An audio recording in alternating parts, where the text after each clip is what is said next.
Nous allons voir dans cette vidéo comment utiliser la matrice Excel fournie dans Cavilog pour importer des entrées en stock, des sorties de stock et des inventaires. Vous trouverez sur notre chaîne une vidéo qui explique comment utiliser la matrice pour la création et la modification des produits. Nous vous recommandons d'aller voir d'abord cette vidéo avant celle-ci.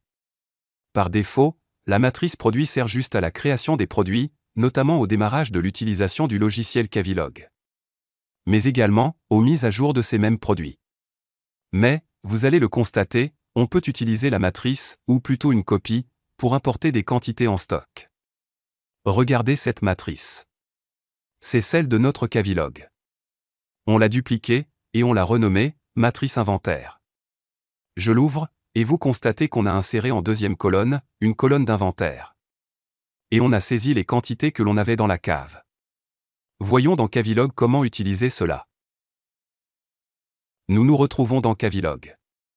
En allant dans le menu « Import », vous noterez que Cavilog propose 3 types d'importation. Inventaire, entrée en stock et sortie de stock.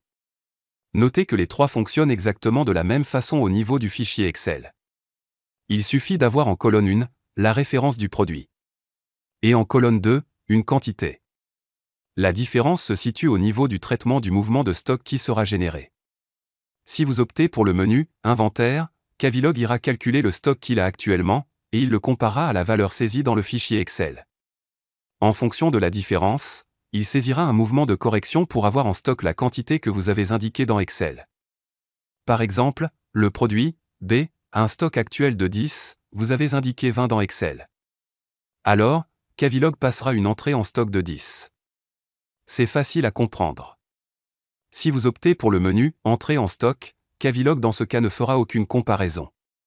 Il ajoutera une entrée en stock de la quantité que vous avez saisie. Si vous optez pour le menu « Sortie de stock », vous l'avez compris, Cavilog ajoutera un mouvement de sortie de stock de la quantité saisie. Notez bien sûr que le menu « Sortie de stock » est beaucoup moins utilisé que les deux autres. Les sorties sont normalement gérées par les ventes. Donc, on va ici faire l'exemple sur l'inventaire. On sélectionne notre fichier « Inventaire ». On importe les données dans la table ci-dessous pour un contrôle visuel. Et si c'est le bon fichier, on importe. Voyez ce qu'a fait Cavilog. Je vais dans la gestion des produits. Je me positionne sur l'onglet « Mouvement de stock ». Vous voyez ici, pour chaque produit, Cavilog a créé un mouvement de correction pour faire en sorte que vos stocks soient en phase avec votre inventaire.